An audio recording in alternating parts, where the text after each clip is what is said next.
जी हिंदी भाषा YouTube channel पर आप सभी का स्वागत है। आज की इस वीडियो में हमारी चर्चा का विषय रहेगा हिंदी साहित्य का इतिहास। और इसमें भी वन लाइनर प्रश्न रहेंगे जो कि किसी भी कम्पिटिटिव एग्जाम की नज़र से बहुत ही महत्वपूर्ण प्रश्न रहेंगे। तो अगर आप कोई भी कम्पिटिटिव एग्जाम दे रहे हैं तो उसके लिए आपके ये वीडियो बड़ी ही इम्पोर्टेंट रहने वाली है। तो शुरुआत करते हैं।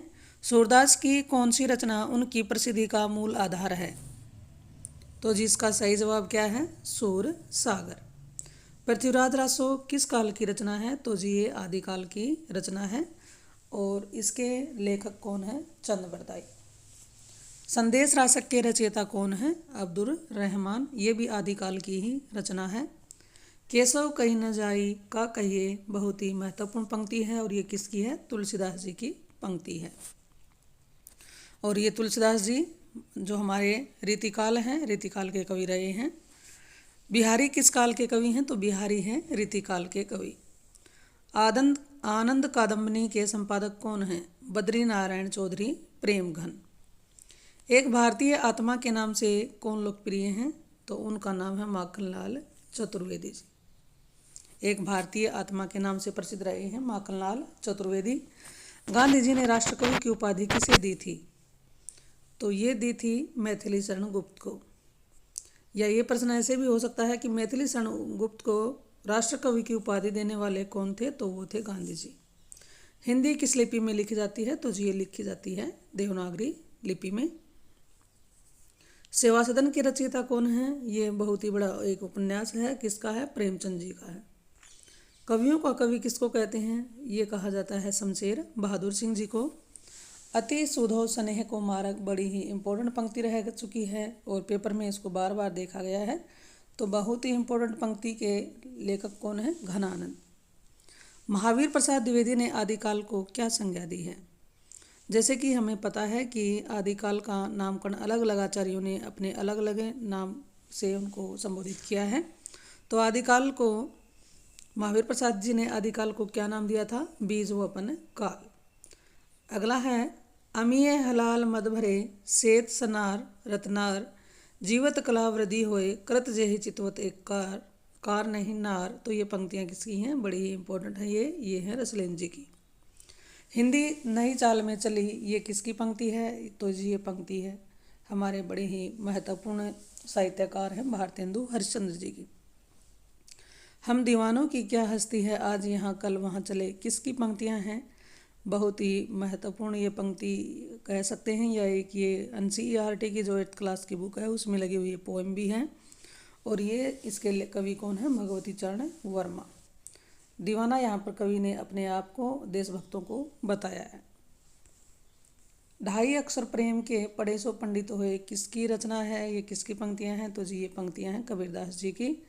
आत्मजय के रचयिता कौन है? कुंवर नारायण।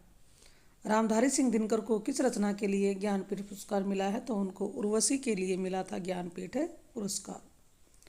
अंधा युग किसकी कृति है? तो इसके कृतिकार का नाम है धर्मवीर भारती। रामधारी सिंह दिनकर द्वारा रचित निबंध का नाम क्या है? अर्धनारीश्वर।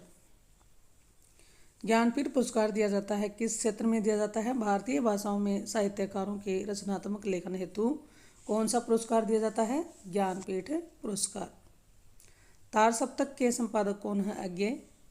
और पहला जो तार सप्तक था वो 1943 में प्रकाशित किया गया था। इस तरह से जो तार सप्तक हैं इनकी संख्या 4 रही है।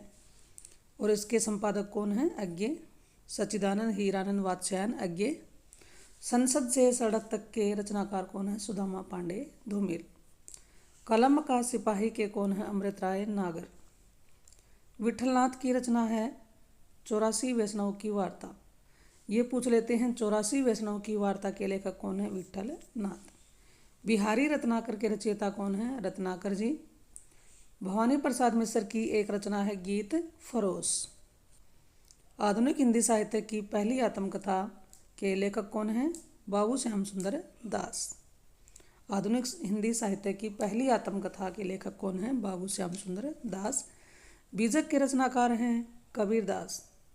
हंस किसकी रचना है? तो ये रचना है जी प्रेमचंद जी की। कुटज के रचनाकार हैं हजारी प्रसाद द्विवेदी। पूस की रात एक कहानी है और ये कहानी किसकी है? मुंशी प्रेमचंद जी की। ध्रुव स्वामिनी नाटक के रचनाकार हैं जयशंकर प्रसाद। संस्कृति के 4 अध्याय के रचनाकार का क्या नाम है? रामधारी सिंह दिनकर। 11 वर्ष का समय ये किसकी रचना है? ये रामचंद्र शुक्ल जी की है। दशरथ सुत तेउ लोक बखाना, राम नाम का मरम है जाना, बड़ी ही प्रसिद्ध रह चुकी है पंक्ति। और ये पंक्ति के पंक्तिकार या साहित्यकार हैं कबीरदास जी। संतन कहाँ सीकरी सो काम, पंक्ति किसकी है? ये पंक्ति है जी कुंभन दास की। पुष्टि मार्ग को जात है, सो जाको कुछ लेना होए सो लेओ।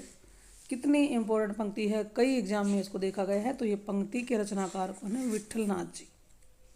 गोद लिए तुलसी फिरे, तुलसी सो सूत होए, इस पंक्ति के रचनाकार हैं रहीमदास जी। मगहर स्थान का संबंध किससे है? कबीरदास जी से है, क्योंकि मगहर में कबीरदास जी की मृत्यु हुई थी। कबीर की रचनाओं का संकलन किसने किया था? धर्मदास जी ने किया था। पृथ्वीराज रासो किस काल की रचना है? तो जी आदिकाल की रचना है।